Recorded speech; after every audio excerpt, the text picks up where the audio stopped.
Welcome to MS classes. നമ്മൾ last class making of Indian constitution ആണ് പഠിച്ചത്. എങ്ങനെയാണ് ഇന്ത്യയിൽ കോൺസ്റ്റിറ്റ്യൂഷൻ വന്ന ചരിത്രമാണ് പഠിച്ചത്. നമ്മൾ നോക്കി, ഇന്ത്യയിൽ നിന്ന് ആദ്യം ഒരു റിക്വസ്റ്റ് ചെയ്തത് MN റോയ് ചെയ്യുന്നു. പിന്നെ ഒരു പൊളിറ്റിക്കൽ പാർട്ടി ആയിട്ടുള്ള സ്വരാജ് പാർട്ടി റിക്വസ്റ്റ് ചെയ്യുന്നു. ഇവർ രണ്ടുപേരും റിക്വസ്റ്റ് ചെയ്തപ്പോഴും ഫെയിലിയർ ആയപ്പോൾ ഏറ്റവും വലിയ പാർട്ടിയായ INC എന്ത് ചെയ്യുന്നു, റിക്വസ്റ്റ് ചെയ്യുന്നു. അവർ റിക്വസ്റ്റ് എന്തായി പോകുന്നു, ഫെയിലിയർ ആയി പോകുന്നു. എന്നാൽ തിരിച്ചു വരുമ്പോഴത്തേക്ക് എന്താണ്, ഒരു സെക്കൻഡ് വേൾഡ് വാറിൻ്റെ സിറ്റുവേഷൻ വരുമ്പോൾ ബ്രിട്ടീഷുകാർക്ക് തന്നെ എന്താണ് നമ്മളടുത്ത് വന്നിട്ട് ഇങ്ങോട്ട് റിക്വസ്റ്റ് ചെയ്യേണ്ടി വരുന്നു. അങ്ങനെ അവർ ആദ്യം വെച്ച ഓഫറിൻ്റെ പേരാണ് ഓഗസ്റ്റ് ഓഫർ. ഏതാണ് ഡേറ്റ്? 8 ഓഗസ്റ്റ് 1940 എന്താണ് അവർ നമ്മളടുത്ത് വരുന്നത്. ഓക്കെ, അതിനുശേഷമാണ് എന്ത് വരുന്നതെന്ന് വെച്ചാൽ എന്ത് വരുന്നത്, ക്രിപ്സ് മിഷൻ. 1942 എന്താണ് ക്രിപ്സ് മിഷൻ വരുന്നു. ക്രിപ്സ് മിഷനും ഫെയിലിയർ ആവുന്നു. ഓഗസ്റ്റ് ഓഫർ ഒരു ഫെയിലിയർ ആയിരുന്നു.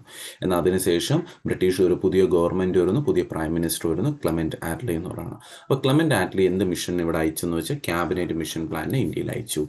ക്യാബിനറ്റ് മിഷൻ പ്ലാനിനെ ഇന്ത്യയിലായിട്ട് അയച്ചു. വർഷം ഏതെന്ന് വെച്ചാൽ ഇൻ ദ ഇയർ 1946 അയക്കുന്നു. അപ്പോൾ ബ്രിട്ടനിൽ നിന്ന് cabinet mission plan came to India from Britain with the aim of helping Indians to frame a constitution. Okay, constitution നമ്മളെ കൊണ്ട് ബൈ ദംസെൽ, ഓക്കെ, നമ്മളെ എഴുതി പഠിപ്പിക്കുകയാണ്. ബ്രിട്ടീഷുകാർ എഴുതി തന്നിട്ടല്ല പോണത്, നമ്മളിവിടെ പറഞ്ഞു തരും ഇങ്ങനെയൊക്കെയാണ് എഴുതേണ്ടത്. ബിക്കോസ് ഇന്ത്യക്കാരെന്തെന്ന് ഇന്ത്യക്കാരൊക്കെ ഇത് മനസ്സിലാക്കാൻ പറ്റുള്ളൂ, എങ്ങനെ അയക്കണം നിയമമെന്ന്. ഓക്കെ, അങ്ങനെ ആരൊക്കെ വരുന്നു? Lord Pethick Lawrence, Stafford Cripps, AV Alexander. ഇതിൽ ചെയർമാൻ ആരായിരുന്നു? ഞാൻ പറഞ്ഞ ലോ ആരുടെ പേരിലാണുള്ളത്? പെത്വിക് ലോറൻസിൻ്റെ. ഓക്കെ, അപ്പോൾ ഇത്രയും കാര്യം നോക്കിയതിന് ശേഷം നമ്മൾ പഠിച്ചു കോൺസ്റ്റിറ്റ്യൂന്റ് അസംബ്ലി ഫോം ചെയ്ത് പഠിക്കുന്നു. എന്നാണ് കോൺസ്റ്റിറ്റ്യൂന്റ് അസംബ്ലി ഫോം ചെയ്യുന്നതെന്ന് വെച്ചാൽ on 6 December 1946 constituent assembly form ചെയ്യുന്നു. അതിനുശേഷം അവരെന്താണ് ഫസ്റ്റ് മീറ്റിംഗ് നടത്തുന്നു. എന്നാണ് 9 ഡിസംബർ. ആ മീറ്റിംഗിൽ ആരായിരുന്നു ചെയർമാൻ എന്ന് വെച്ചാൽ ഡോക്ടർ സച്ചിദാനന്ദ സിൻഹ ആവുന്നു. ആദ്യ ടെമ്പററി പ്രസിഡന്റോ ആദ്യ പ്രസിഡന്റ് ഓഫ് കോൺസ്റ്റിറ്റ്യൂന്റ് അസംബ്ലി അല്ലെങ്കിൽ ചെയർമാൻ, രണ്ടിൽ നിന്ന് ഏതെങ്കിലും ഒരു പദവിക്ക് പരീക്ഷ തരുന്നു. ഏത് തന്നാലും ഒരേ മീനിങ് തന്നെയാണ്. അപ്പോൾ ആദ്യ ചെയർമാൻ ഓഫ് കോൺസ്റ്റിറ്റ്യൂന്റ് അസംബ്ലി ആയിക്കോട്ടെ, ആദ്യ ടെമ്പററി ചെയർമാൻ ആയിക്കോട്ടെ സച്ചിദാനന്ദ് സിൻഹ. അതിനുശേഷം 9 ഡിസംബറിൽ തന്നെ ഇലക്ഷൻ നടക്കുന്നു. എന്ത് വരുന്നു? പുതിയൊരു ചെയർമാൻ വരുന്നു. അപ്പോൾ നോക്കുക, as mister Sinha was A temporary chairman on 11 December 1946 doctor Rajendra Prasad was elected as a permanent president. Okay, permanent president or chairman of constituent assembly. Okay, അപ്പോൾ എവിടെയാണോ ഒരു പ്രസിഡന്റ് വരുന്നത് അവിടെ നമ്മൾ എന്ത് പോസ്റ്റ് വയ്ക്കണം? വൈസ് പ്രസിഡന്റ് അല്ലെങ്കിൽ വൈസ് ചെയർമാൻ. പെട്ടെന്ന് ചെയർമാനോ പ്രസിഡന്റിനോ എന്തെങ്കിലും പറ്റിപ്പോയ എന്ത് വേണം? അവിടെ ഒരു വൈസ് ചെയർമാൻ അല്ലെങ്കിൽ വൈസ് പ്രസിഡന്റ് വേണം.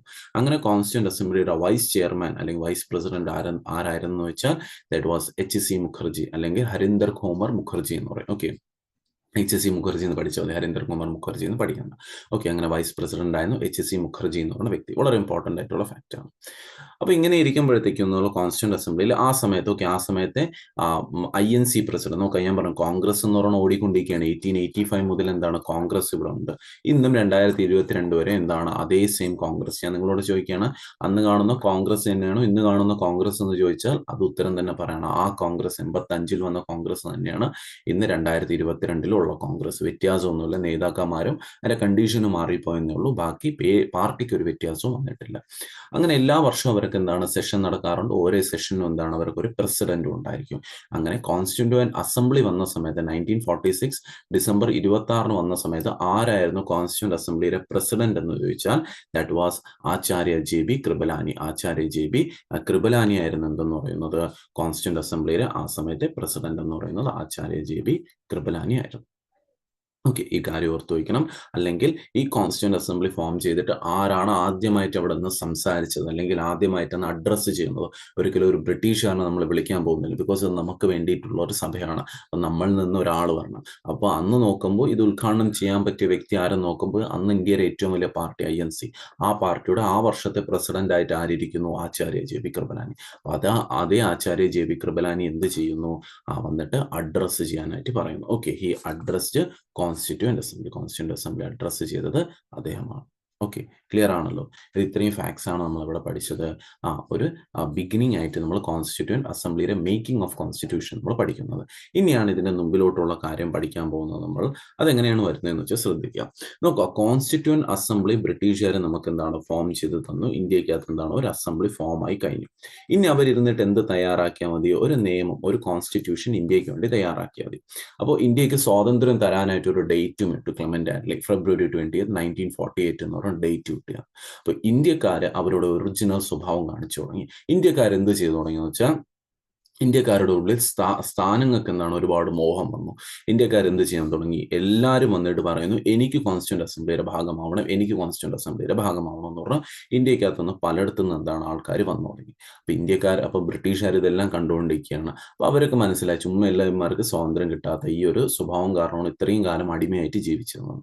അതുകൊണ്ട് അവരെന്ത് പറയുന്നു? കോൺസ്റ്റിറ്റ്യൂന്റ് അസംബ്ലിയുടെ മെയിൻ നേതാക്കന്മാരെ വിളിച്ച് രാജേന്ദ്ര പ്രസാദിനെ വിളിച്ചിട്ട് പറയുന്നു, നിങ്ങൾ എന്ത് ചെയ്യുക, വെറുതെ ഇതിങ്ങനെ ഓപ്പൺ ആയിട്ട് ഇടാതെ ഇതിനൊരു ലിമിറ്റഡ് സീറ്റ്സ് വെക്കാം. ഇത്ര ആൾക്കാർക്ക് മാത്രമേ, നിങ്ങൾക്ക് തോന്നുന്ന ഇത്ര ആൾക്കാരെ മാത്രം ഉള്ള ഒരു സീറ്റുള്ള ഒരു ബോഡിയാക്കി ഇത് മാറ്റുക. ആ ബോഡിയിൽ യോഗ്യത ഉള്ളവർ മാത്രം എന്ത് ചെയ്യുക, ഈ ബോഡിക്കകത്ത് വന്ന് ഇരിക്കട്ടെ, കോൺസ്റ്റിറ്റ്യൂന്റ് അസംബ്ലിക്കകത്ത് വന്ന് ഇരിക്കട്ടെ. അങ്ങനെ ഒരു ലിമിറ്റ് വെക്കും. അങ്ങനെ ഇവർ ഇന്ത്യ ഫുൾ എടുത്തു. ഇന്ത്യയുടെ ഫുൾ മാപ്പ് എടുത്തപ്പോൾ ഏതൊക്കെ സംസ്ഥാനത്ത് ഇന്ന് ഇലക്ഷൻ ഞാൻ ചോദിക്കണം, ലോക്സഭയിൽ എത്ര സീറ്റ് എന്ന് പറയുമ്പോൾ നമ്മൾ പറയാം 552. ആ 552 വരുന്നത് ഇന്ത്യയുടെ പോപ്പുലേഷനൊക്കെ കൺസിഡർ ചെയ്തിട്ടാണ് വരുന്നത്. അതേപോലെ തന്നെയാണ് വരുന്നത് കോൺസ്റ്റിറ്റ്യൂന്റ് അസംബ്ലിയിൽ എത്ര സീറ്റ് അന്നത്തെ പോപ്പുലേഷൻ എല്ലാം കൺസിഡർ ചെയ്ത് ഒരു വ്യക്തിക്ക് എത്ര ആൾക്കാരെ നോക്കാനൊക്കെ പറ്റും, അല്ലെങ്കിൽ എത്ര പേരെ റെപ്രസെന്റ് ചെയ്ത് വരുന്നു, ഓക്കെ, എത്ര ആൾക്കാർ ടോട്ടൽ ഇന്ത്യയുടെ പോപ്പുലേഷൻ എടുത്തിട്ട് ഒരാൾക്ക് എത്ര പേരെ റെപ്രസെന്റ് ചെയ്ത് വരാൻ പറ്റുമോ നോക്കിയിട്ട് ഇവരൊരു ഫിഗറിലോട്ട് വരുന്നു. ദാറ്റ് ഈസ് കോൺസ്റ്റിറ്റ്യൂന്റ് അസംബ്ലിയിൽ എത്ര സീറ്റാണ് ഉണ്ടായിരുന്നതെന്ന് വെച്ചാൽ 389 സീറ്റ്സ്. വളരെ ഇമ്പോർട്ടൻ്റ് ആണ്. 389 സീറ്റ്സ് ആണ് എന്ത് വരുന്നത്, ഇന്ത്യക്കകത്ത് വരുന്ന 38 കോൺസ്റ്റിറ്റ്യൂന്റ് അസംബ്ലിക്ക് 389 സീറ്റ്സ്. ഈ 389 ആൾക്കാർ ഇരുന്നിട്ട് എന്ത് ചെയ്യണം? ഇന്ത്യക്ക് വേണ്ടി ഒരു കോൺസ്റ്റിറ്റ്യൂഷൻ ഫോം ചെയ്യണം. ശ്രദ്ധിച്ചോണം, അന്നത്തെ ഇന്ത്യ 1946 ഡിസംബർ 6 ഇന്ത്യ എന്ന് പറയുമ്പോൾ എത്ര പേര്, ഏതൊക്കെ സ്ഥലം വരുമെന്ന് വെച്ചാൽ ഇന്നത്തെ ഇന്ത്യയും വരും, ഇന്നത്തെ പാകിസ്ഥാനും വരും, ഇന്ത്യയും പാകിസ്ഥാനും. അപ്പോൾ 389 സീറ്റ് വന്നിട്ടുള്ള ഇന്ത്യക്കാരെ റെപ്രസെന്റ് ചെയ്യുന്നു, ഇന്നത്തെ പാകിസ്ഥാനിനെ ആൾക്കാർ റെപ്രസെന്റ് ചെയ്തിട്ടാണ് ഈ സീറ്റ്സ് വന്നിട്ടുള്ളത്. ഓക്കെ, അപ്പോൾ ഈ സീറ്റിന് ഒരു ഡിവിഷൻ വെച്ചു. എങ്ങനെയാണ് ഈ ഡിവിഷൻ? പൊളിറ്റിയിൽ പഠിക്കാൻ ഈ ഒരു ഒറ്റ ഫ്ലോ ചാർട്ട് മാത്രമേ ഉള്ളൂ, അല്ലെങ്കിൽ ഒരു കാൽക്കുലേഷൻ വരുന്ന ഏരിയ വളരെ ശ്രദ്ധിച്ചോണം. ഓക്കെ, ഈ 350 സീറ്റിന് അവരെന്ത് ചെയ്തു? 3 ഒരു ഡിവിഷൻ വെച്ചു. എങ്ങനെ വെച്ചു? 3 ഒരു ഡിവിഷൻ വെച്ചു. ബ്രിട്ടീഷുകാർ പറഞ്ഞു, നോക്കാം, ഒരുപാട് സ്ഥലങ്ങളുണ്ട്, നമ്മളെ അടിമയായിട്ട് നിന്നിട്ടുള്ള രാജാക്കന്മാർ ഒരുപാട് പേരുണ്ട് എന്ന് പറയുമ്പോൾ ബ്രിട്ടീഷുകാർ എന്ന് തൊട്ട് ഇവിടെ വന്നോ അവരോട് ഒരു അടിക്കോ യുദ്ധത്തിനോ വഴക്കിനോ ഒന്നും പോയിട്ടില്ല. ബ്രിട്ടീഷുകാർ ഇത്ര ടാക്സ് അടയ്ക്കാൻ പറഞ്ഞു, അത് അതുപോലെ ടാക്സ് അടച്ചിട്ടുള്ള കുറേ ആൾക്കാരെന്താണ് ഇവിടെ ഇന്ത്യക്കകത്തുണ്ട്. അപ്പോൾ അവർക്ക് എന്ത് ചെയ്യുക? ഒരു ലിമിറ്റഡ് സീറ്റ്സ് നിങ്ങൾ കൊടുക്കുക. അവർക്ക് വേണ്ടിയിട്ട് കുറച്ച് സീറ്റ് മാറ്റി വെക്കണം. അവർ ഈ 389 വലിയ ഹ്യൂജ് സീറ്റ് ഒന്നും വേണ്ട, വളരെ കുറച്ച് സീറ്റ്സ്. ഓക്കെ, അവിടെ നിന്ന് എലക്ഷൻ ഒന്നും നിങ്ങൾ നടത്തണ്ട. 389 സീറ്റ് എങ്ങനെ ഫില്ല് ചെയ്യണമെന്ന് വെച്ചാൽ ബ്രിട്ടീഷുകാർ പറഞ്ഞു, ഇത് ഫില്ല് ചെയ്യാൻ വേറെ ഒന്നും ചെയ്യാൻ പറ്റൂല, എലക്ഷൻ നടത്തുക. ഓക്കെ, ജനങ്ങളുടെ ഇടയിൽ നിന്ന് ജനങ്ങൾ തന്നെ ഒരു നേതാവിനെ സെലക്ട് ചെയ്തിട്ട് ഇങ്ങോട്ടായിക്കട്ടെ. അങ്ങനെ യോഗ്യതയുള്ള 389 പേര് വരട്ടെ. ഈ 389 പേര് വരുന്നതിൽ കുറച്ച് പേര് എന്തായിരിക്കണം? കുറച്ച് പേര് ബ്രിട്ടീഷിന് എപ്പോഴും പറഞ്ഞു കേട്ട് വളരെ വിശ്വസ്തരായിട്ട് നിന്ന് കുറച്ച് ആൾക്കാരുണ്ട്, കുറച്ച് രാജകുടുംബങ്ങൾ. ഓക്കെ, ബിക്കോസ് രാജകുടുംബത്തിന് എന്താണ്, ബ്രിട്ടീഷുകാർ ഇവിടുന്ന് പോയാൽ രാജകുടുംബം എന്താണ് എക്സ്പെക്ട് ചെയ്തുകൊണ്ടിരിക്കുന്നത്? തിരിച്ച് രാജഭരണം ഇവിടെ വരും. ഓക്കെ, അപ്പോൾ അവർക്ക് തിരിച്ച് സ്ഥാനം കിട്ടും. അത് ഇന്ത്യയിൽ ഒരിക്കലും വരാൻ പോകുന്നില്ല, ബിക്കോസ് കോൺസ്റ്റിറ്റ്യൂഷൻ വരാൻ പോകുന്നു. പക്ഷേ വർഷങ്ങളായിട്ട് എന്താണ് ഈ രാജാക്കന്മാർ ഇങ്ങനെ ഭരിച്ചുകൊണ്ട് വരില്ല. അപ്പോൾ അവർക്ക് പെട്ടെന്ന് സ്ഥാനനഷ്ടം വരണമെന്ന് പറയുമ്പോൾ അവർക്ക് വല്ലാതെ എന്താണ്, ഒരു വല്ലാത്തൊരു ഫീലായിരിക്കും അവർക്ക് വരുന്നത്. അതുകൊണ്ട് അവരെയും കൂടി എന്ത് ചെയ്യണം? നിങ്ങൾ സഭയിലോട്ട് ചേർക്കണം എന്ന് പറഞ്ഞ ബ്രിട്ടീഷുകാർ കുറച്ച് രാജാക്കന്മാർ അയക്കുന്നു. അവർ ഇലക്ഷനൊന്നും നിൽക്കേണ്ട ആവശ്യമില്ല, നമ്മൾ പറയുന്ന രാജാക്കന്മാർ അവിടെ വന്ന് ഇരിക്കട്ടെ. ഇപ്പോൾ തിരുവിതാംകൂർ വലിയ യുദ്ധത്തിനൊന്നും പോയിട്ടില്ല ബ്രിട്ടീഷുകാർ അഗെയിൻസ്റ്റ്. ബ്രിട്ടീഷുകാർ എന്ത് പറഞ്ഞിട്ടുള്ളൂ അത് കേട്ട് നിന്നിട്ടുള്ളതാണ്. അപ്പോൾ ഫുൾ തിരുവിതാംകൂർ അല്ലെങ്കിൽ ട്രാവൻകൂറിൽ നിന്ന് എന്താണ്, ഒരു വ്യക്തി, രാജാവിന് ഇഷ്ടപ്പെട്ട ഒരാളെന്താണ് ഈ 389 സഭയിൽ വന്നിരിക്കും. ഓക്കെ, അപ്പോൾ അങ്ങനെ എത്ര രാജാക്കന്മാരെടുത്തു അല്ലെങ്കിൽ എത്ര രാജാവിൻ്റെ റെപ്രസെൻറ്റേറ്റീവ് വന്നെന്ന് വെച്ചാൽ 93. ഈ 93 പേര് ആരെ റെപ്രസെൻറ്റ് ചെയ്യണമെന്ന് വെച്ചാൽ they represented princely states.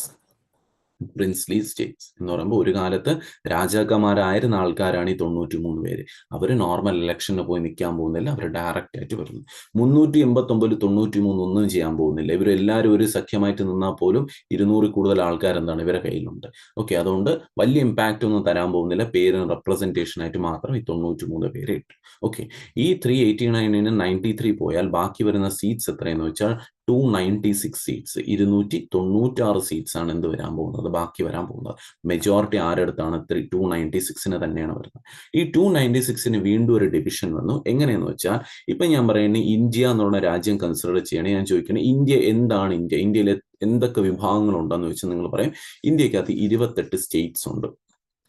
28 States എന്ന് ഞാൻ ചോദിക്കും, അത് മാത്രമാണോ ഇന്ത്യ എന്ന് ചോദിക്കുമ്പോൾ നിങ്ങൾ പറയാം അല്ല, ഇന്ത്യക്കകത്ത് 8 കേന്ദ്രഭരണ പ്രദേശങ്ങൾ അല്ലെങ്കിൽ 8 യൂണിയൻ ടെറിട്ടറീസും കൂടി ഉണ്ട്.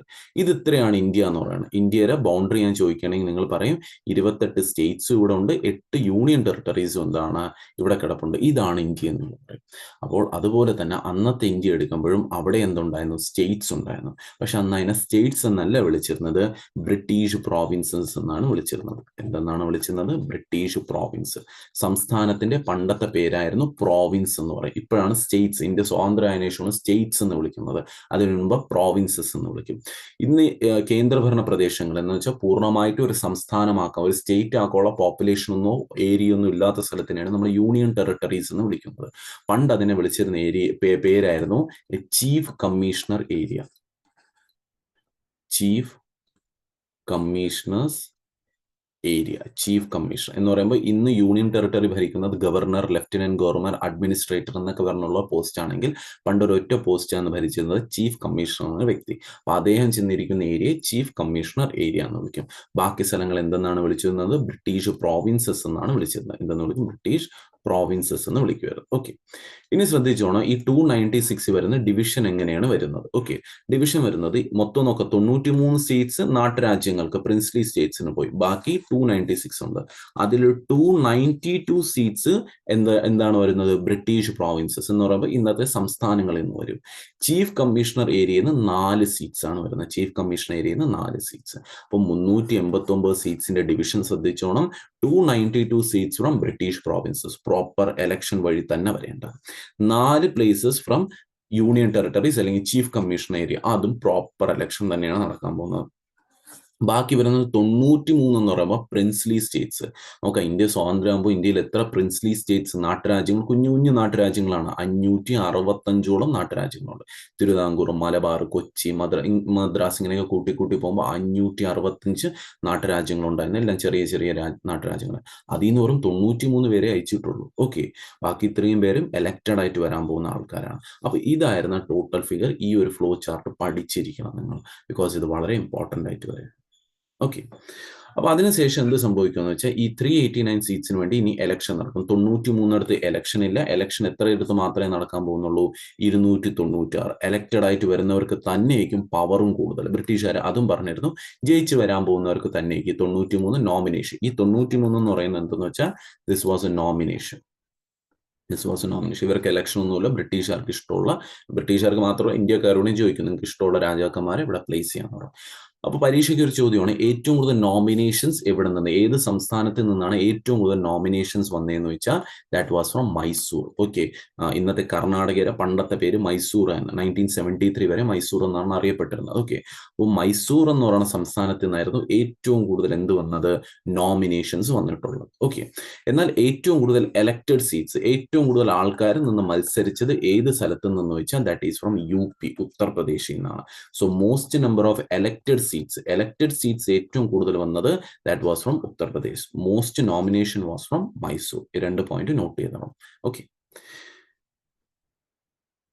ഇനി നമ്മൾ ഇലക്ഷനെ കുറിച്ചാണ് പഠിക്കുന്നത്. ഓക്കെ, ഇലക്ഷനാണ് നമ്മൾ നോക്കാൻ പോകുന്നത്.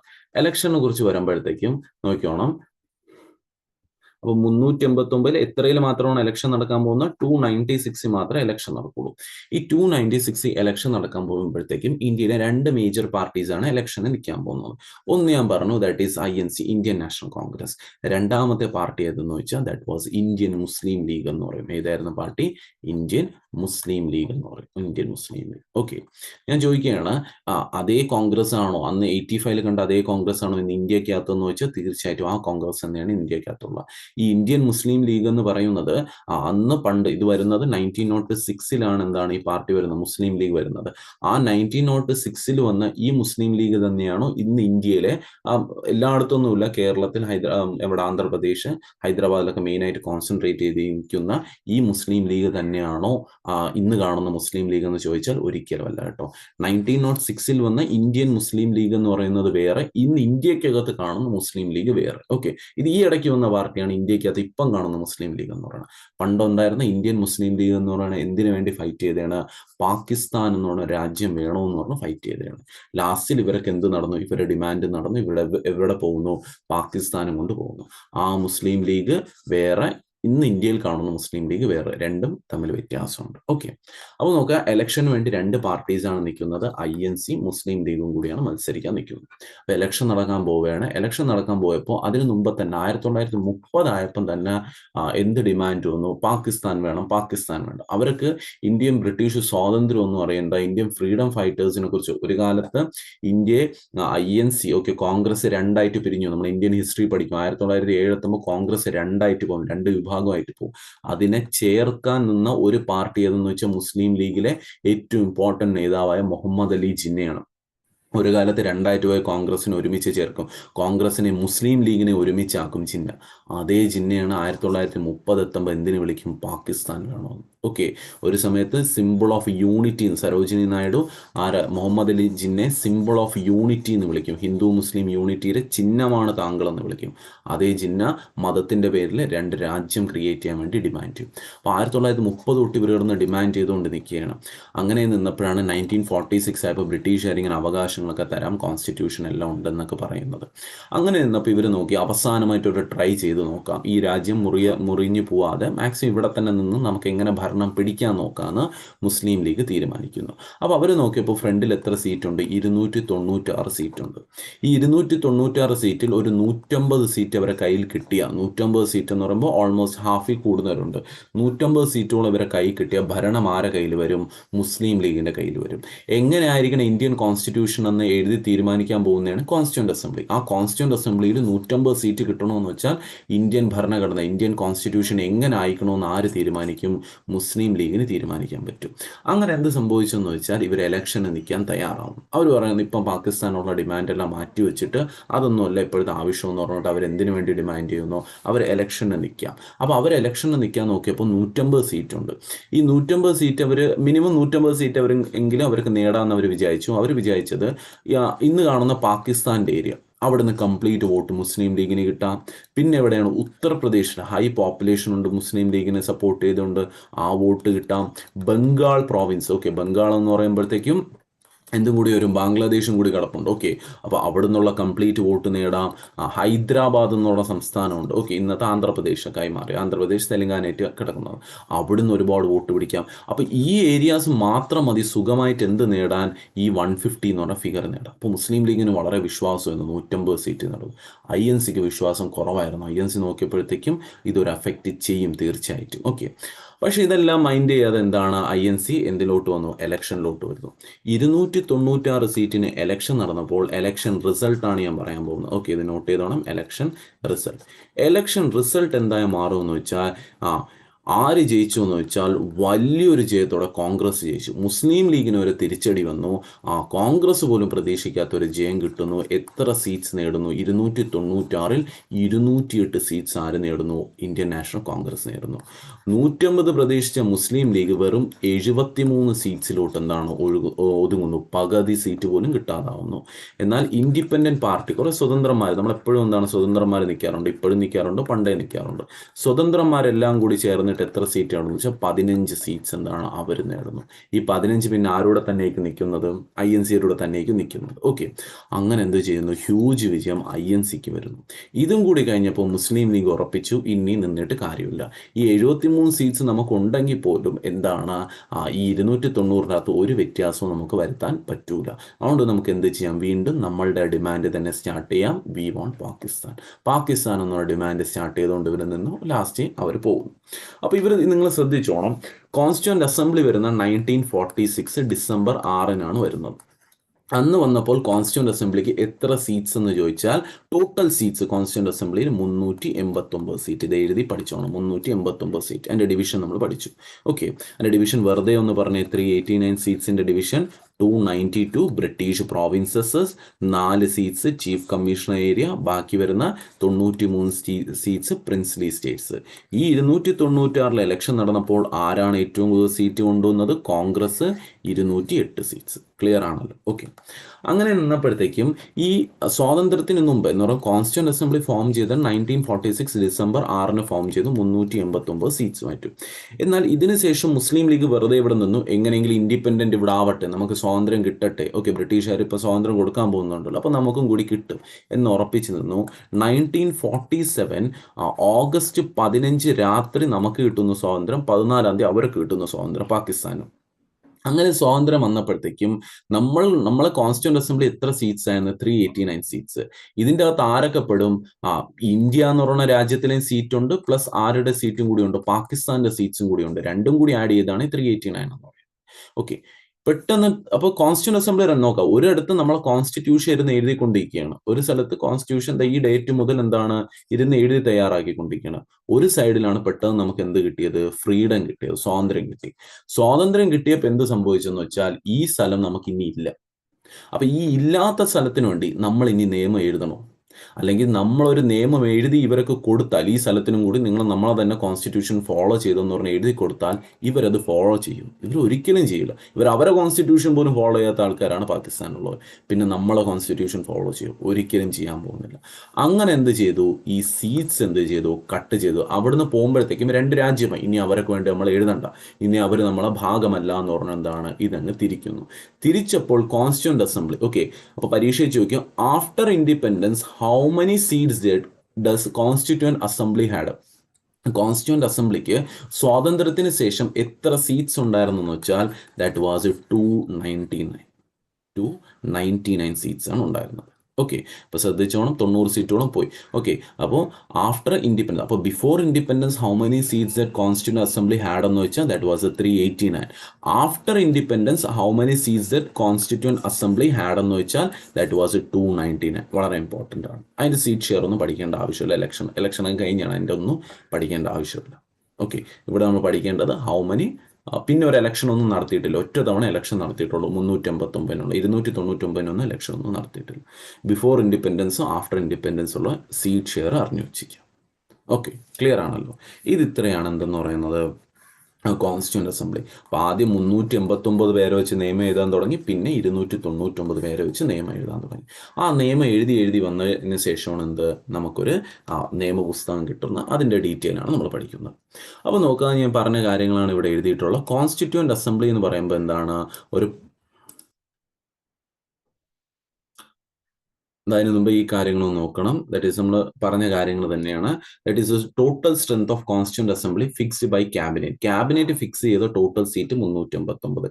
292 ഫ്രം ഗവർണേഴ്സ് പ്രോവിൻസ് അല്ലെങ്കിൽ ബ്രിട്ടീഷ് പ്രോവിൻസ് എന്ന് പറയും. 4 from chief commissioner area, 93 from Indian princely states. Elections നടന്നു. കോൺസ്റ്റിറ്റ്യൂന്റ് അസംബ്ലിക്ക് വേണ്ടി 208 സീറ്റോടെ INC ജയിക്കുന്നു. 73 മുസ്ലിം ലീഗ്, 15 സ്വതന്ത്രന്മാർ. After partition seats were reduced to 299. നമ്മൾ ഇതുവരെ പഠിച്ച കാര്യം. ഓക്കെ, ഇനി ഇതിൽ ജസ്റ്റ് ഒരു കാര്യം ഓർത്ത് വയ്ക്കുക. നമ്മൾ കോൺസ്റ്റിറ്റ്യൂന്റ് അസംബ്ലി നോക്കാം. നമ്മൾ ഏതൊരു അസംബ്ലി, എന്തൊരു കാര്യം എടുത്താലും, ഏതൊരു ഗവൺമെന്റ് ഡിപ്പാർട്ട്മെന്റ് എടുത്താലും അതിനൊരു ചിഹ്നം, ഒരു സീൽ അല്ലെങ്കിൽ ഒരു ലോഗോ കാണും. ഇപ്പൊ കേരള ഗവൺമെന്റ് എടുക്കാൻ ഒരു ചിഹ്നമുണ്ട്, ഇന്ത്യൻ ഗവൺമെന്റ് എടുക്കാൻ ഒരു ചിഹ്നമുണ്ട്, ഒരു ലോഗോ ഉണ്ട്. അപ്പൊ അതേപോലെ തന്നെ കോൺസ്റ്റിറ്റ്യൂന്റ് അസംബ്ലിക്ക് എന്താണ്? ഒരു സീൽ അല്ലെങ്കിൽ സിമ്പിൾ ഉണ്ടായിരുന്നു. That was elephant. ആനയായിരുന്നു സിമ്പിൾ എന്ന് പറയുന്നത്. ഓക്കെ, എലിഫന്റ് ആയിരുന്നു seal or symbol of constituent assembly എന്ന് പറയുന്നത്.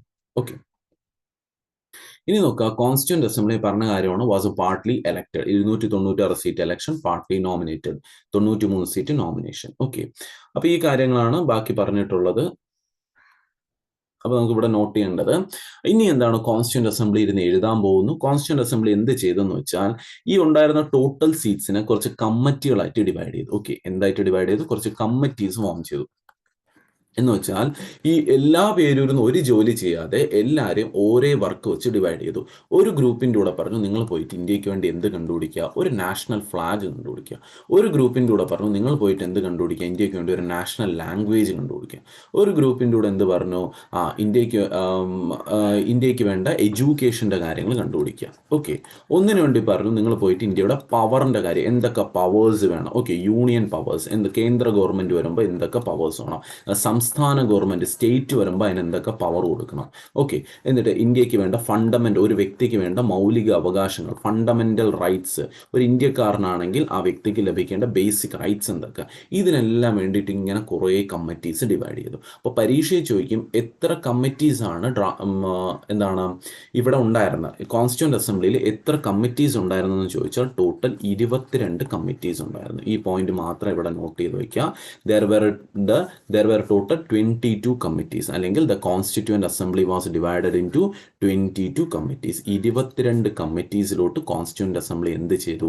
ഡിവൈഡ് ചെയ്തു. Constituent assembly was divided into 22 committees. Okay, ഇതിൽ ഏറ്റവും important, the most important committee among them was drafting committee. ഇതിനെ ഡീറ്റെയിൽ ആയിട്ട് നമ്മൾ അടുത്ത ക്ലാസ്സിൽ പഠിക്കുകയുള്ളൂ. Okay, most important among them was drafting. ഇത് ഇപ്പോൾ എഴുതിയില്ലെങ്കിലും കുഴപ്പമില്ല, പിന്നെ നമുക്ക് എഴുതാം. ഓക്കെ,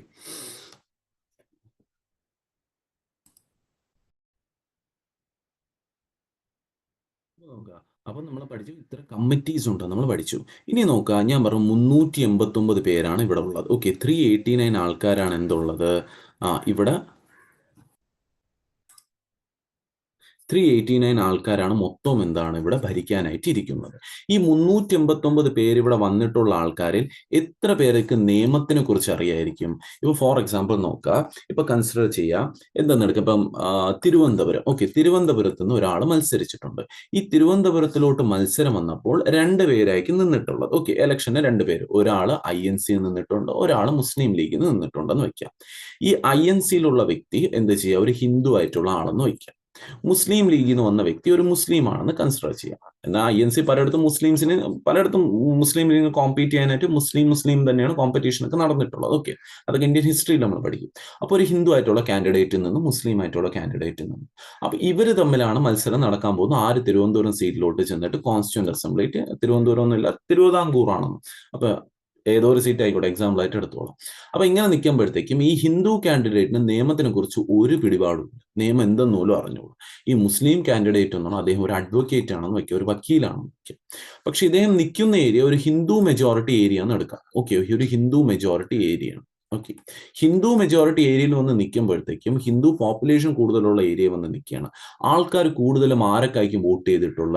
ഒരു ഹിന്ദു കാൻഡിഡേറ്റ്. കാലം എപ്പോഴെന്ന് ആലോചിച്ച് നോക്കണം, പണ്ടത്തെ കാലമാണ്. ഒരു ഹിന്ദു കാൻഡിഡേറ്റോ അതൊരു മച്ച് കേപ്പബിൾ ആയിട്ടുള്ള മുസ്ലിം കാൻഡിഡേറ്റിനായിരിക്കും വോട്ട് ചെയ്തിട്ടുള്ള? തീർച്ചയായിട്ടും ഒരു ഹിന്ദു കാൻഡിഡേറ്റിന് തന്നെയായിരിക്കും ചെന്ന് വോട്ട് ചെയ്തിട്ടുള്ള. ഈ മുസ്ലിം കാൻഡിഡേറ്റ് വളരെ കേപ്പബിൾ ആയിട്ടുള്ള വ്യക്തി അല്ലേക്കും അവിടെ ജയിച്ചിട്ടുള്ളത്. അപ്പോൾ ഇതെന്ത് സംഭവിക്കും? ഇത് തന്നെയാണ് ആ 389 സീറ്റിലും മിക്ക ആൾക്കാരെ നമുക്ക് കാണാൻ പറ്റുന്നത്. ബിക്കോസ് ഒരു നിയമം എങ്ങനെ ആയിരിക്കണം, നിയമം എങ്ങനെ എഴുതണം, അതിനെക്കുറിച്ചൊന്നും അറിഞ്ഞൂടാ. ജനങ്ങളുടെ വോട്ട് വാങ്ങിച്ചെന്താണ് കുറെ പേര് ഇവിടെ കയറി വന്നിട്ടുണ്ട്. അവർക്കൊന്നും ഇതിനെക്കുറിച്ച് ഒരു ബന്ധവും ഇല്ല. അങ്ങനെ നോക്കിയപ്പോഴത്തേക്ക് എന്താണ്, ഇവരിരുന്ന ഒരു നിയമം എഴുതിയ അത് വേറെ വല്ല നിയമമായിപ്പോ, അല്ലെങ്കിൽ വേറെ വല്ല രാജ്യത്തിന്റെ നിയമമായിപ്പോ. അതുകൊണ്ട് എന്ത് ചെയ്തു? ഇന്ത്യക്കകത്ത് ഒരാളെ കോൺസ്റ്റിറ്റ്യൂന്റ് അസംബ്ലിയിലെ ലീഗൽ അഡ്വൈസർ ആയിട്ട് വെക്കാൻ തീരുമാനിച്ചു. ലീഗൽ അഡ്വൈസർ ആയിട്ട് ഒരാളെ കൊണ്ടുവരാൻ തീരുമാനിച്ചു. ലീഗൽ അഡ്വൈസർ എന്ന് പറയുമ്പോൾ അദ്ദേഹം ഒരു നിയമം എഴുതി കൊടുക്കും, അദ്ദേഹം ഒരു തയ്യാറാക്കി കൊടുക്കും. ഓക്കെ, ഒരു ബ്ലൂ പ്രിന്റ് പോലെ എഴുതി കൊടുക്കും. ബ്ലൂ പ്രിന്റ് അല്ലെങ്കിൽ ഡ്രാഫ്റ്റ് എന്ന് പറയും, മലയാളത്തിൽ നക്കൾ എന്നൊക്കെ പറയും. ഓക്കെ, ഒരു ഡ്രാഫ്റ്റ്, ഒരു മോഡൽ എഴുതി കൊടുക്കുന്നത്, എങ്ങനെയാണ് നിയമം എഴുതേണ്ടതെന്ന്. ഒരു രാജ്യത്തിന്റെ കോൺസ്റ്റിറ്റ്യൂഷൻ നിങ്ങൾ എഴുതും. ഞാൻ പറഞ്ഞു, ബാങ്ക് ഓഫ് ബോറോയിങ്സ് ആണ് ഇന്ത്യൻ കോൺസ്റ്റിറ്റ്യൂഷൻ. ഇന്ത്യക്കാർ കോൺസ്റ്റിറ്റ്യൂഷൻ എഴുതാൻ മെനക്കെട്ടുന്നില്ല. ലോകത്തുള്ള എല്ലാ നിയമപുസ്തകവും തുറന്നു വെച്ചിട്ട് അതിൽ നിന്ന് മാക്സിമം കോപ്പി അടിച്ച് ചെയ്തു. അപ്പോൾ ഈ വ്യക്തി, ലീഗൽ അഡ്വൈസർ ആയിട്ടുള്ള വ്യക്തി, അദ്ദേഹം പറഞ്ഞു, നിങ്ങൾ കോപ്പി അടിക്കണേക്ക് കൊള്ളാം, പക്ഷെ എഴുതുമ്പോൾ ഇന്ത്യക്കാരെ റിലേറ്റ് ചെയ്തിടണം. നിങ്ങൾ പ്രസിഡന്റ് അമേരിക്കയിൽ നിന്ന് കോപ്പി അടിച്ച് എഴുതുമ്പോൾ അമേരിക്കൻ പ്രസിഡന്റ് അതേ പവർ എടുത്ത് ഇന്ത്യക്കകത്ത് എഴുതി വെക്കല്ലേ. ബിക്കോസ് ഇന്ത്യക്കാർ വേറെയാണ്, അമേരിക്കക്കാർ വേറെയാണ്. ഇന്ത്യ എന്ന് പറഞ്ഞ രാജ്യത്ത് എന്താണ്, പല ഡിഫറൻസ് ആണ് കാണുന്നത്. ഇപ്പോൾ ഒരു മലയാളി ജമ്മു കാശ്മീരിലോട്ട് പോകുമ്പോൾ എന്താണ്, അവിടെ ചെന്ന് കണ്ടിട്ട് വരാൻ കൊള്ളു, ഓക്കെ നൈസ് പ്ലേസ് എന്നൊക്കെ പറഞ്ഞാൽ കണ്ടിട്ട് വരാം, പക്ഷെ ഒരിക്കലും അവിടെ താമസിക്കാൻ പറ്റില്ല. അതേപോലെയാണ് ജമ്മുവിൽ വരുന്ന ആൾക്കാർക്ക് കേരളത്തിൽ സ്ഥിരം താമസിക്കാൻ വളരെ ബുദ്ധിമുട്ടായിരിക്കും. ബിക്കോസ് കണ്ടീഷൻസ് ഒക്കെ വേറെയാണ്, കൾച്ചർ ഒരുപാട് വ്യത്യാസം വരുന്നുണ്ട്. അതുകൊണ്ട് ഈ വ്യക്തിയായി ലീഗൽ അഡ്വൈസർ, ആദ്യം തന്നെ ആരായിരുന്നു ഇന്ത്യൻ കോൺസ്റ്റിറ്റ്യൂന്റ് അസംബ്ലിയിലെ ലീഗൽ അഡ്വൈസർ എന്ന് വെച്ചാൽ ദാറ്റ് ഈസ് BN റാവു ആയിരുന്നു എന്തെന്ന് പറയുന്നത്, ഇന്ത്യൻ കോൺസ്റ്റിറ്റ്യൂന്റ് അസംബ്ലിയിലെ ലീഗൽ അഡ്വൈസർ എന്ന് പറയുന്നത്. ലീഗൽ അഡ്വൈസർ എന്ന് പറയുമ്പോൾ ഇദ്ദേഹം എന്ത് എഴുതി കൊടുത്തു? ഒരു ഡ്രാഫ്റ്റ് എഴുതി കൊടുത്തു, ഒരു മോഡൽ എഴുതി കൊടുത്തു. ഇതുപോലെ നിങ്ങൾ നിയമം ഉണ്ടാക്കാം. ഓക്കെ, ബാക്കി ഫില്ല് ചെയ്യാൻ ഞാൻ ഒരു ബ്ലൂ പ്രിന്റ് അങ്ങ് വരച്ചു തരാം, ബാക്കി നിങ്ങൾ അങ്ങ് ഫില്ല് ചെയ്ത് എഴുതണമെന്ന് ആര് പറഞ്ഞു? ഇദ്ദേഹം പറഞ്ഞു. അപ്പൊ നിങ്ങളോട് ചോദ്യം ചോദിക്കും, who created the draft of Indian constitution? Draft of Indian constitution ആരാണ് എഴുതിയത് എന്ന് ചോദിച്ചാൽ ദാറ്റ് ഈസ് BN റാവു എന്ന് പറയും. BN റാവു. ഇവിടെ ചോദ്യം ശ്രദ്ധിക്കണം, ഇദ്ദേഹം ഡ്രാഫ്റ്റിന്റെ ഒരു മോഡൽ മാത്രമാണ് പറഞ്ഞു കൊടുത്തത്. എന്നാൽ draftsman of Indian constitution, Indian കോൺസ്റ്റിറ്റ്യൂഷന്റെ ഡ്രാഫ്റ്റ്സ് മാൻ ആരെന്ന് വെച്ചാൽ that is SN Mukherjee. That is S N Mukherjee. Draftsman of Indian constitution ചോദിച്ചാൽ S N Mukherjee. B N Rau പറഞ്ഞ പോലെ ടൈപ്പ് ചെയ്ത് അല്ലെങ്കിൽ എഴുതി കൊടുത്ത വ്യക്തി ആരെന്ന് വെച്ചാൽ എസ് എൻ മുഖർജി. ഒരു മോഡൽ മാത്രം. ആ മോഡലിന്റെ പുറത്തിട്ട് ഇരുന്നിട്ട് എന്താണ് അവർ വർക്ക് ചെയ്യാൻ തുടങ്ങി, അത് കോൺസ്റ്റിറ്റ്യൂഷൻ വർക്ക് ചെയ്യാൻ തുടങ്ങി. ബി എൻ റാവുവിനെ റിലേറ്റ് ചെയ്ത് 2 ചോദ്യം വരുന്നു. 1 ഡ്രാഫ്റ്റ് ഓഫ് ഇന്ത്യൻ കോൺസ്റ്റിറ്റ്യൂഷൻ എഴുതി. 2 ഇദ്ദേഹം എന്തായിരുന്നു, ലീഗൽ അഡ്വൈസർ ആയിരുന്നു. ഇദ്ദേഹം legal adviser of Indian constitution കൂടിയായിരുന്നു. ഓക്കെ, ക്ലിയർ ആണല്ലോ. ഇദ്ദേഹം ഒരുപാട് ഇമ്പോർട്ടൻസ് ഉണ്ട്. ഇപ്പൊ ഞാൻ ചോദിക്കുകയാണ് ലോകത്തെ ഏറ്റവും വലിയ ഇമ്പോർട്ടൻറ്റ് കോടതി ഏതെന്ന് വെച്ചാൽ that is international court of justice. International court of justice, അതാണ് ലോകത്തെ ഏറ്റവും ഇമ്പോർട്ടൻറ്റ് കോടതി എന്ന് പറയും.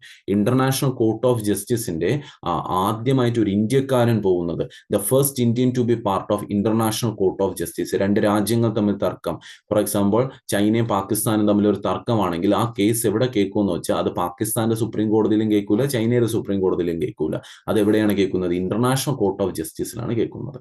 ഓക്കെ, അത് എവിടെ സ്ഥിതി ചെയ്യുന്നത് വെച്ചാൽ നെതർലാൻഡിലെ ഹേഗിലാണ് സ്ഥിതി ചെയ്യുന്നത്. It is located in Hague, നെതർലാൻഡ്സിലാണ്.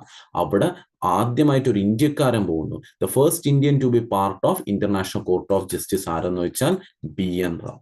അപ്പോൾ ഇതിൽ കൂടുതൽ യോഗ്യതയുള്ള ഒരു വ്യക്തിക്ക് ഒരിക്കലും ലീഗൽ അഡ്വൈസർ ആയിട്ട് വരാൻ പറ്റൂല. വളരെ യോഗ്യതയുള്ള ഒരു വ്യക്തിയായിരുന്നു ബി എൻ റാവു. അദ്ദേഹമായിരുന്നു എന്തായത്, ലീഗൽ അഡ്വൈസർ. അപ്പൊ അദ്ദേഹം ഫുൾ ഐഡിയ എല്ലാം പറഞ്ഞു കൊടുത്തിട്ട് അദ്ദേഹത്തിന് ഈ കൂട്ടത്തിൽ 389 കൂടെ വന്നിരിക്കാൻ പറ്റില്ലായിരുന്നു. ഓക്കെ, ക്ലിയർ ആണല്ലോ. അങ്ങനെ എന്ത് തയ്യാറാക്കുന്നു, ഇദ്ദേഹം വന്ന് കോൺസ്റ്റിറ്റ്യൂഷൻ എല്ലാം എഴുതി തയ്യാറാക്കി കൊടുക്കുന്നു. ഓക്കെ, ബാക്കി നമ്മളിവിടെ ആ കാര്യങ്ങളാണ് ഇവിടെ എഴുതി വെച്ചിട്ടുള്ളത്. ഇവിടെ എഴുതിയിട്ടുണ്ട് constitutional adviser to constituent assembly ആരെന്ന് വെച്ചാൽ that is B N Rao. Okay, ആ പോയിന്റ് ആണ് ഇവിടെ പറഞ്ഞിട്ടുള്ളത്. ബാക്കി എല്ലാ പോയിന്റ്സും നമ്മൾ കവർ ചെയ്തിട്ടുണ്ട്. ഓക്കെ, ഇനി അടുത്ത കാര്യം നിങ്ങൾ ഓർക്കേണ്ടത് നോക്കാം. Four the first time on 17th November 1947 constituent assembly met as A legislative body. ഇതെന്താണെന്ന് ഞാൻ പറഞ്ഞുതരാം. ഓക്കെ, നോക്കാം. നമ്മുടെ രാജ്യം സ്വാതന്ത്ര്യമായി. എന്നാണ് സ്വാതന്ത്ര്യം ആവുന്നതെന്ന് വെച്ചാൽ നമുക്ക് എല്ലാവർക്കും അറിയാം. That is on 15th August 1947. 1947 August 15 നമ്മുടെ രാജ്യത്തിന് ഫ്രീഡം കിട്ടി. ഇന്ത്യ എന്നുള്ള രാജ്യം ബോൺ ചെയ്ത് ജനിച്ചു. ഓക്കെ, പക്ഷെ ഇന്ത്യ എന്നുള്ള രാജ്യം വന്നു. പക്ഷെ ഇന്ത്യയിൽ എങ്ങനെ ജീവിക്കണം, ഇന്ത്യയിൽ ഒരു തെറ്റ് ചെയ്താൽ എന്തൊക്കെയാണ് ശിക്ഷ എന്ന് ആരൊക്കെ ഒന്നും അറിഞ്ഞില്ല. ബിക്കോസ് ഇവിടെ എന്തില്ല, ഒരു കോൺസ്റ്റിറ്റ്യൂഷൻ ഇല്ല. കോൺസ്റ്റിറ്റ്യൂഷൻ എന്താണ്, 1946 December 6 തൊട്ട് എന്താണ് എഴുതി തുടങ്ങിയിട്ടേ ഉള്ളൂ. അത് ഉണ്ടായിത്തീരുന്ന അല്ലെ ഫുൾ ക്രിയേറ്റ് ആയി വരുന്നത് 1950 January 26 ഫുൾ നമ്മളെ നിയമപുസ്തകം എഴുതി തീർന്ന് റെഡിയായി നമ്മളെ കയ്യിലോട്ട് കിട്ടുന്നത്. അപ്പൊ അതുവരെ രാജ്യത്തിന് നിയമം വേണ്ടേ? ഈ 3 വർഷം എന്ന് വെച്ചാൽ 47 മുതൽ 1950 വരെ ഓൾമോസ്റ്റ് 3 വർഷം. ഇപ്പൊ ഏതെങ്കിലും ഇപ്പൊ ഫോർ എക്സാമ്പിൾ 15th August ഇപ്പൊ നമുക്ക് രാജ്യത്ത് എന്ത് നടന്നതെന്ന് വെച്ചാൽ ഓഗസ്റ്റിന് ശേഷം സെപ്റ്റംബർ മന്ത് എടുക്കാം. ഒരു സെപ്റ്റംബർ 10 ഒരു വ്യക്തി മറ്റൊരാളെ എന്താണ് കുത്തിക്കൊന്നു, ഒരാൾ മറ്റൊരാളെ എന്താണ് കുത്തിക്കൊല്ലുന്നു. അപ്പൊ ഈ കുത്തിക്കൊന്നപ്പോൾ ഇതിനൊരു ശിക്ഷ കൊടുക്കണ്ടേ? നമ്മുടെ രാജ്യത്ത് എന്തെങ്കിലും നിയമം വേണ്ടേ? എന്നാൽ മാത്രമല്ലേ നമുക്ക് ഇവരെ ശിക്ഷ കൊടുക്കാൻ പറ്റുള്ളൂ. അതെങ്ങനെ കൊടുക്കും? ഓക്കെ, അങ്ങനെ രാജ്യത്ത് ഇങ്ങനെ ക്രൈംസ് വരുമ്പോൾ ഇവർക്ക് എങ്ങനെ ശിക്ഷ കൊടുക്കാം, അല്ലെങ്കിൽ രാജ്യത്തിന് ഒരു അത്യാവശ്യ കാര്യങ്ങൾ. ഓക്കെ, ആ സമയത്ത് കോൾഡ് വാർ, ഓക്കെ, ലോകം 2ആയിട്ടൊക്കെ സ്പ്ലിറ്റ് ചെയ്ത് അമേരിക്കൻ സെക്ഷൻ റഷ്യൻ സെക്ഷൻ ഒക്കെ ആയിട്ട് ഭരിക്കുകയാണ്. അപ്പൊ ഇന്ത്യ എങ്ങോട്ട് ജോയിൻ ചെയ്യണമെന്ന് പറഞ്ഞു. അങ്ങനെ ഒരുപാട് തീരുമാനങ്ങൾ എടുക്കണം. അങ്ങനെ നിൽക്കുന്ന സമയം ഇതെല്ലാം എവിടുന്ന് തീരുമാനം എടുക്കും? ഇത് തീരുമാനം എടുക്കാൻ ഇവിടെ ഒരു നിയമോ എങ്ങനെ നിയമം അയക്കണമെന്നോ ഒന്നും അറിഞ്ഞുകൂടാ. അങ്ങനെ ഇരുന്ന സമയത്താണ് നമ്മൾ തീരുമാനിക്കുന്നത് നമ്മളെ രാജ്യം ഫ്രണ്ടിലോട്ട് റൺ ചെയ്ത് പോകാൻ തൽക്കാലത്തേക്ക് നമുക്ക് എന്ത് ചെയ്യണം, കുറച്ച് നിയമങ്ങൾ, കുറച്ച് ലോസ് നമ്മൾ ക്രിയേറ്റ് ചെയ്യണം. ഇതുപോലെ വരുന്ന എന്തെങ്കിലും കുറ്റം ചെയ്യുന്നവരെ ശിക്ഷ കൊടുത്തിരിക്കണം.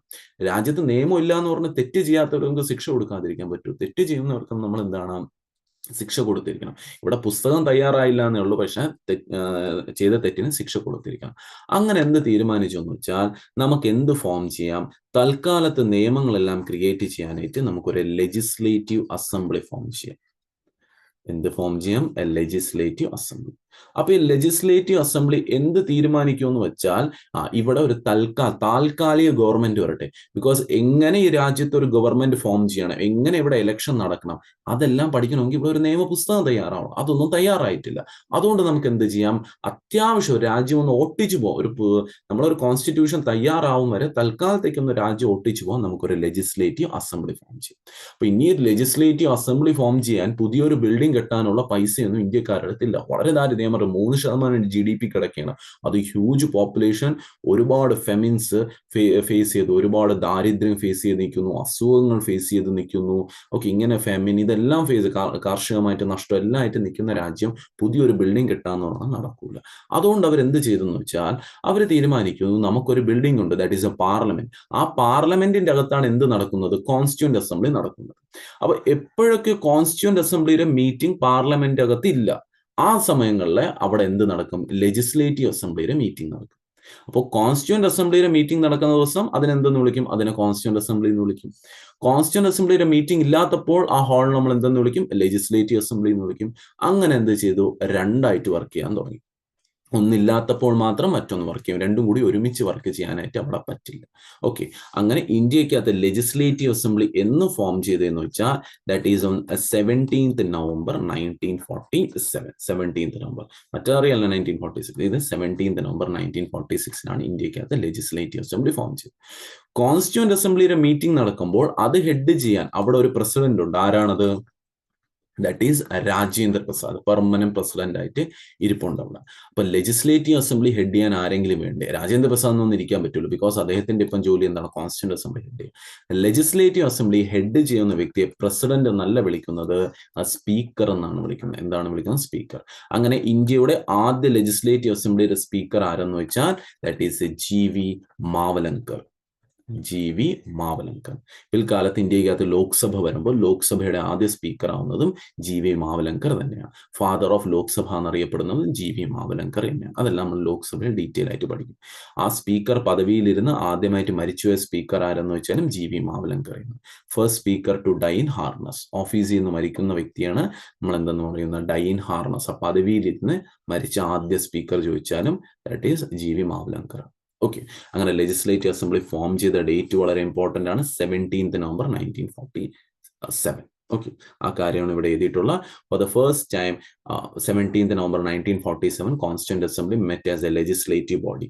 Dr. GV Mavalankar was the speaker of the constituent body whenever it met as a legislative body. Legislative body ആയിട്ട് ഹെഡ് ചെയ്ത GV Mavalankar, കോൺസ്റ്റിറ്റ്യൂന്റ് അസംബ്ലി ആയിട്ട് മെറ്റ് ചെയ്ത ഡോക്ടർ രാജേന്ദ്ര പ്രസാദ്. ഓക്കെ, എത്ര കമ്മിറ്റീസ് ഉണ്ടായിരുന്നു കോൺസ്റ്റിറ്റ്യൂന്റ് അസംബ്ലിക്കകത്ത്? എത്ര കമ്മിറ്റീസ് ഉണ്ടായിരുന്നു എന്ന് വെച്ചാൽ ഞാൻ പറഞ്ഞു 22 ജോലി ഏൽപ്പിച്ചു, 22 കമ്മിറ്റി ഉണ്ടായിരുന്നു. അതിൽ ഏറ്റവും ഇമ്പോർട്ടന്റ് കമ്മിറ്റി ഞാൻ പറഞ്ഞു ഡ്രാഫ്റ്റിംഗ് കമ്മിറ്റി. എന്തുകൊണ്ടാണ് ഡ്രാഫ്റ്റിംഗ് കമ്മിറ്റി ഏറ്റവും ഇമ്പോർട്ടന്റ് ആവുന്നതെന്ന് വെച്ചാൽ ഇവിടെ ഒരു വ്യക്തി ഡ്രാഫ്റ്റ് എഴുതി കൊടുത്തു. ആരായിരുന്നു ഡ്രാഫ്റ്റ് എഴുതി കൊടുത്ത? BN റാവു. ഈ മോഡലിൽ നിങ്ങൾ വർക്ക് ചെയ്യണമെന്ന് പറഞ്ഞാൽ ഡ്രാഫ്റ്റ് എഴുതി കൊടുത്തു. അപ്പൊ അതല്ലേ ഏറ്റവും ഇമ്പോർട്ടന്റ്.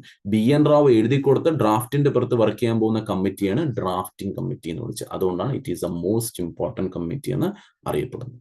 ഓക്കെ, അങ്ങനെ ഇവർ ഇരുന്നിട്ട് എന്താണ്? കോൺസ്റ്റിറ്റ്യൂഷൻ ഇവിടെ ഇരുന്ന് എഴുതുകയാണ്. ഒരു സൈഡിൽ ഇന്ത്യക്ക് ഒരു കോൺസ്റ്റിറ്റ്യൂഷൻ എഴുതുന്നുണ്ട്, അത്യാവശ്യം നിയമങ്ങൾ തയ്യാറാക്കാൻ ഇവിടെ ഒരു ലെജിസ്ലേറ്റീവ് അസംബ്ലി ഇന്ത്യക്കകത്തുണ്ട്. അങ്ങനെ ഇവരിന്ന് എഴുതി തുടങ്ങി നിയമം കോൺസ്റ്റിറ്റ്യൂന്റ് അസംബ്ലി എഴുതി തീർന്നാൻ എത്ര സമയം എടുത്തെന്ന് വെച്ചാൽ ദാറ്റ് വാസ് 2 years 11 months ഇവിടെ എഴുതിയിട്ടുണ്ട്. Okay, 2 years 11 months and 17 days 17 ദിവസമാണ് എടുത്തത്. മൊത്തം കോൺസ്റ്റിറ്റ്യൂഷൻ തയ്യാറാവും ഫ്രെയിം ചെയ്ത് കിട്ടാനെടുത്ത സമയം 2 വർഷം 11 മാസം 17 ദിവസം. കേരള PSC 18ഒക്കെയാണ്, അത് നമ്മൾ പഠിക്കേണ്ട. എക്സാക്ട് ആൻസർ 17 ദിവസം തന്നെയാണ് വരുന്നത്. SSC ചോദിച്ചിട്ടുള്ള ചോദ്യമാണ്. ഓൾമോസ്റ്റ് 3 വർഷത്തോളം സമയമെടുത്തു ഇത്രയും കോൺസ്റ്റിറ്റ്യൂഷൻ ഇന്ത്യക്കകത്ത് എഴുതി കൊണ്ടുവരാൻ. ഓക്കെ, ഇത്രയും ടൈം എടുത്താണ് ഇന്ത്യക്കകത്ത് കോൺസ്റ്റിറ്റ്യൂഷൻ എഴുതിയത്. എന്നാണ് എഴുതി തയ്യാറാക്കിയ ആ കാര്യം ഇവിടെ പഠിച്ചോണം. Constitution of India was adopted on എന്നാണ് എഴുതി തയ്യാറാക്കിയ. അഡോപ്റ്റഡ് ഓൺ ഈ വാക്ക് തന്നെയാണ് പരീക്ഷ വരുന്നത്. അഡോപ്റ്റഡ് ഓൺ എന്ന് ചോദിച്ചാൽ 26th November 1949. ഓക്കെ, 1949 26 നവംബർ 26 1949 നമ്മളെ കോൺസ്റ്റിറ്റ്യൂഷൻ എഴുതി തയ്യാറായി. ഓക്കെ, 6 December 1946 എഴുതി തുടങ്ങി, 26 November 1949 ആയപ്പോൾ എഴുതി തീർന്നു. പക്ഷെ നമ്മൾ റിപ്പബ്ലിക് ഡേ ആയിട്ട് ആചരിക്കുന്നത് എന്ന് വെച്ചാൽ ദാറ്റ് ഈസ് 26th January 1950 ആണ്. ഒരു 2 മാസത്തെ വ്യത്യാസം. അപ്പൊ എഴുതി തയ്യാറായിട്ട് വീണ്ടും എന്തിനാണ് 2 മാസം കാത്തു വെച്ചിരുന്നത്? അതെന്തിനെന്ന് ചോദിച്ചാൽ 1930 ജനുവരി 26 എന്ന് പറയുന്ന ഒരു ഹിസ്റ്റോറിക് സംഭവമുണ്ട്. എങ്ങനെയാണ് വരുന്നതെന്ന് വെച്ചാൽ 1929 ഒരു മീറ്റിംഗ് നടക്കും. എവിടെ വെച്ചാണ് മീറ്റിംഗ് നടക്കുന്നതെന്ന് വെച്ചാൽ ലാഹോറിൽ വെച്ച് ആരുടെ മീറ്റിംഗ് നടക്കും? കോൺഗ്രസ് INCയുടെ മീറ്റിംഗ് നടക്കും. ഈ മീറ്റിംഗ് നടക്കുന്ന സമയത്ത് ജവഹർലാൽ നെഹ്റു ആയിരിക്കും INC പ്രസിഡന്റ് ആയിട്ട് ഇരിക്കുന്നത്. അപ്പൊ നെഹ്റു എന്ത് പ്രഖ്യാപിക്കുമെന്ന് വെച്ചാൽ നെഹ്റു പറയും നാളെ അല്ലെങ്കിൽ നാളെ തൊട്ട് നമ്മളൊരു കുറച്ച് ദിവസത്തെ പ്രോഗ്രാമിന് ശേഷം 1930 ഓക്കെ ഇത് മീറ്റിംഗ് നടക്കുന്ന എപ്പോഴാണ്? ഡിസംബർ 28 മുതൽ 31 വരെയാണ് എപ്പോഴും കോൺഗ്രസിന്റെ മീറ്റിംഗ്. 1929 മീറ്റിംഗ് നടക്കുന്നത്. അപ്പൊ മീറ്റിംഗിന് തീരാറാവുന്ന ലാസ്റ്റ് നെഹ്റു എന്ത് പ്രഖ്യാപിക്കും? നമ്മൾ എന്ത് ചെയ്യാൻ പോകുന്നു? പൂർണ്ണ സ്വരാജ് ആചരിക്കാൻ പോകുന്നു. അപ്പൊ നോക്കുക, പൂർണ്ണ സ്വരാജ് വാസ് അനൗൺസ്ഡ്. എന്ന് അനൗൺസ് ചെയ്തെന്ന് വെച്ചാൽ 1929 ഡിസംബർ 28 to 31 ഏതെങ്കിലും ഒരു ഡേറ്റ് വരും. 28 ആണെങ്കിൽ 28 എന്ന് എടുക്കാം, 31 ആണ് 31 എന്ന് എടുക്കാം. ഓക്കെ, എന്ത് ആചരിക്കാൻ പോകുന്നു? പൂർണ്ണ സ്വരാജ് ഏറ്റെടുക്കും. ഇത് ഹിസ്റ്ററിയിൽ വരുന്നതാണ്, ജസ്റ്റ് പറഞ്ഞു പോകണമെന്നുള്ളൂ. ഓക്കെ,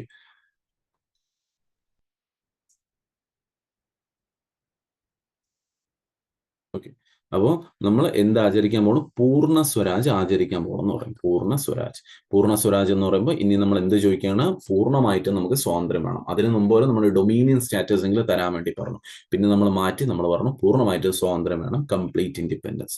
അപ്പൊ അതിനുവേണ്ടി നെഹ്റു എന്ത് പറഞ്ഞു? നമ്മൾ എന്ത് ചെയ്യുന്നു? നമ്മളെ ഫസ്റ്റ് ഇൻഡിപെൻഡൻസിന് നമുക്ക് സ്വാതന്ത്ര്യം കിട്ടി, നമ്മൾ ഫസ്റ്റ് ഇൻഡിപെൻഡൻസ് ആചരിക്കാൻ പോകണം എന്ന് പറഞ്ഞു.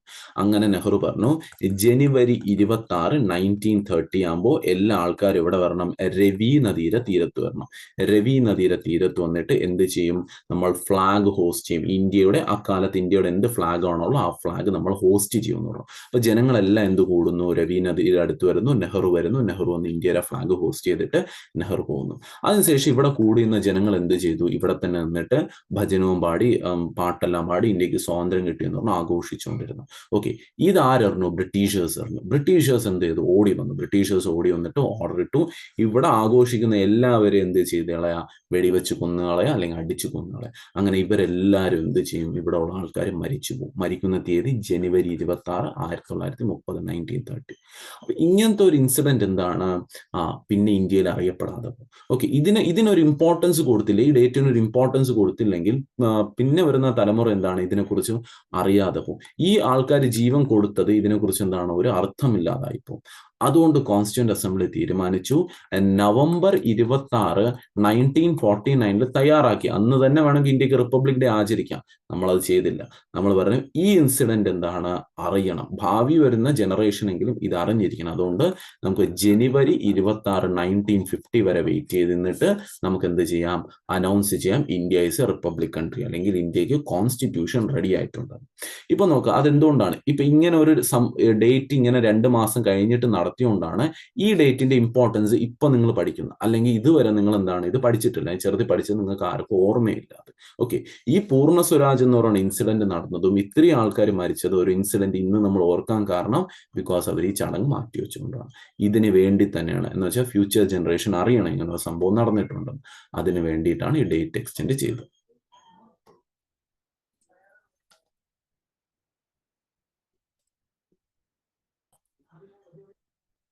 അതുകൊണ്ട് നിങ്ങളോട് ചോദിക്കും എന്നാണ് കോൺസ്റ്റിറ്റ്യൂവന്റ് അസംബ്ലിയുടെ അഡോപ്റ്റ് ചെയ്ത്, ഈ വാക്ക് തന്നെയാണ് പരീക്ഷ വരുന്നത്. When got constituent assembly adopted എന്ന് വെച്ചാൽ ദാറ്റ് ഈസ് 26 നവംബർ 1949. ഇനി എന്നാണ് constitution came into force? When got constitution adopted എന്ന് വെച്ചാൽ ദാറ്റ് ഈസ് 26 നവംബർ 1949. എന്നാണ് constitution came into force എന്ന് വെച്ചാൽ that is 26 January 1950. Why it was extended എന്ന് വെച്ചാൽ for Purna Swaraj incident of 1929 പൂർണ്ണ സ്വരാജ് ഇൻസിഡന്റിന് വേണ്ടിയിട്ട് അതിനുശേഷം നടന്ന ഒരു ഇൻസിഡന്റ്. ഓക്കെ, 1929 വരുന്നു. ചടങ്ങ് ആചരിച്ച 1930 1930 ജനുവരി 26. ഓക്കെ, ജനുവരി 26. ഓക്കെ, ഇതിൻ്റെ എല്ലാം നോട്ട് കിട്ടുന്നതാണ്, അതുകൊണ്ട് പ്രശ്നമില്ല. നോട്ട് നിങ്ങൾക്ക് എഴുതാൻ ബുദ്ധിമുട്ടാണെങ്കിൽ നോട്ട് PDF ആയിട്ട് അയച്ചു തരുന്നത്. ഓക്കെ, അപ്പൊ ഇതാണ് ഇത്ര ഇൻസിഡന്റ് നടന്നത്, അതുകൊണ്ടാണ് ഇതെല്ലാം മാറ്റിവെച്ചതായിട്ട് പറയുന്നത്. ഓക്കെ, അങ്ങനെ എഴുതി തയ്യാറാക്കി നമ്മളെ കോൺസ്റ്റിറ്റ്യൂഷൻ ഞാൻ പറഞ്ഞു 2 വർഷം 11 മാസം 17 ദിവസത്തിന് ശേഷം എഴുതി തയ്യാറാക്കിയപ്പോൾ അതിൽ എത്ര നിയമങ്ങൾ ഉണ്ടായിരുന്നു എന്ന് വെച്ചാൽ മൊത്തം 395 നിയമങ്ങൾ. നിയമത്തിനെയാണ് നമ്മൾ എന്തെന്ന് വിളിക്കുന്നത്? ആർട്ടിക്കിൾസ് എന്ന് വിളിക്കും. എന്തെന്ന് വിളിക്കും? ആർട്ടിക്കിൾസ്. 395 നിയമം നമ്മൾ എഴുതി വെച്ചിരുന്നു ഇന്ത്യൻ കോൺസ്റ്റിറ്റ്യൂഷൻ്റെ അകത്ത്.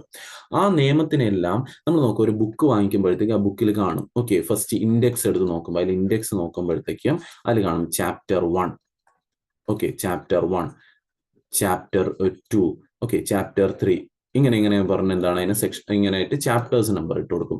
ഇതിനെയാണ് ഇന്ത്യൻ കോൺസ്റ്റിറ്റ്യൂഷനിൽ ചാപ്റ്റർ എന്നല്ല വിളിക്കുന്നത്, അതിനെ പാർട്സ് എന്ന് വിളിക്കും. എന്തെന്ന് വിളിക്കും? പാർട്സ് എന്ന് വിളിക്കും. ഇനി ചിലപ്പോൾ നിങ്ങൾ കണ്ടിട്ടുണ്ടായിരിക്കും ഈ ഇൻഡെക്സിന് ശേഷം സെക്ഷൻ എ എന്ന് എഴുതിയിട്ടുണ്ടായിരിക്കും.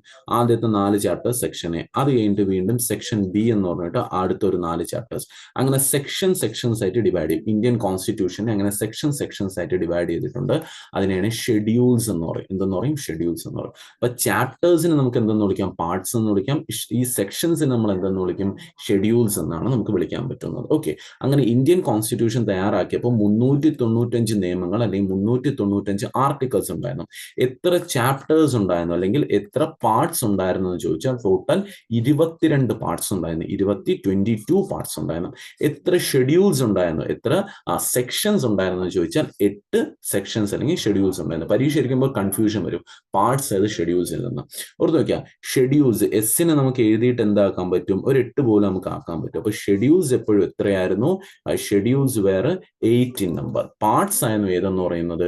22 പാർട്സ് എന്ന് പറയുന്നത്. ഓക്കെ, ഇന്ന് നോക്കിക്കഴിഞ്ഞാൽ ഇന്ത്യൻ കോൺസ്റ്റിറ്റ്യൂഷൻ എടുത്തു കഴിഞ്ഞാൽ 395 എന്ന് പറയുന്ന നിയമം ഇന്ന് 2022 നോക്കിക്കഴിഞ്ഞാൽ 395 നിയമം എന്ന് പറയുന്നത് ഇന്ന് 469 നിയമമുണ്ട്. എത്രയാണ്? 469 നിയമമുണ്ട്. SSC ആൻസർ കീ തരുമ്പോൾ ചിലപ്പോൾ 448 എന്നൊക്കെയാണ് തരുന്നത്. ഓക്കെ, 469ന്റെ അടുത്ത് ഏതൊരു ഫിഗർ കാണോ അത് ആൻസർ ചെയ്തോളാം. ഇപ്പൊ ഏറ്റവും അടുത്ത് തരുന്ന ഫിഗർ 448 ആണ്, എന്നാൽ ആക്ച്വൽ ഫിഗർ 469 ആണ്. ഓക്കെ, ഇനി 22 പാർട്സ് എന്ന് പറഞ്ഞാൽ ഇന്ന് ഇന്ത്യൻ കോൺസ്റ്റിറ്റ്യൂഷൻ എത്ര പാർട്സ് ഉണ്ടെന്ന് വെച്ചാൽ 25 പാർട്സ്, 25 പാർട്സ് ആണുള്ളത്. ഇത് പ്രസന്റ് ആണ്, ഇത് ഹിസ്റ്ററി ആണ്, ഇത് പ്രസന്റ്. 8 ഷെഡ്യൂൾ എന്ന് പറയുന്നത് എത്ര ഷെഡ്യൂൾ ഉണ്ടെന്ന് വെച്ചാൽ 12 ഷെഡ്യൂൾസ് ആണ് ഉള്ളത്. 12 ഷെഡ്യൂൾസ് ആണ് വരുന്നത്. ഓക്കെ, ഇത് ഇത്രയും കാര്യമാണ് എന്തെന്ന് പറയുന്നത് ഫുൾ കോൺസ്റ്റിറ്റ്യൂഷൻ അസംബ്ലിയുടെ ഡീറ്റെയിൽ നമ്മൾ പഠിച്ചത്. ഇനി നമ്മൾ അടുത്ത ക്ലാസ്സിൽ പഠിക്കാൻ പോകുന്ന ഏറ്റവും ഇമ്പോർട്ടൻറ്റ് കമ്മിറ്റിയാണ് ഡ്രാഫ്റ്റിംഗ് കമ്മിറ്റിയും പിന്നെ കുറച്ച് ഫാക്ട്സ് അല്ലെങ്കിൽ features of Indian constitution. Indian കോൺസ്റ്റിറ്റ്യൂഷന്റെ ഫാദർ ആരായിരുന്നു, ഇന്ത്യൻ കോൺസ്റ്റിറ്റ്യൂഷൻ എഴുതിയത് ആണ്, ഏത് ഭാഷയിലൊക്കെ എഴുതിയിട്ടുണ്ട്, എന്തൊക്കെ അതിന്റെ ഹിസ്റ്ററി ഇമ്പോർട്ടൻസ്, അത് നമ്മൾ അടുത്ത ക്ലാസ്സിൽ നോക്കും. Okay, thank you.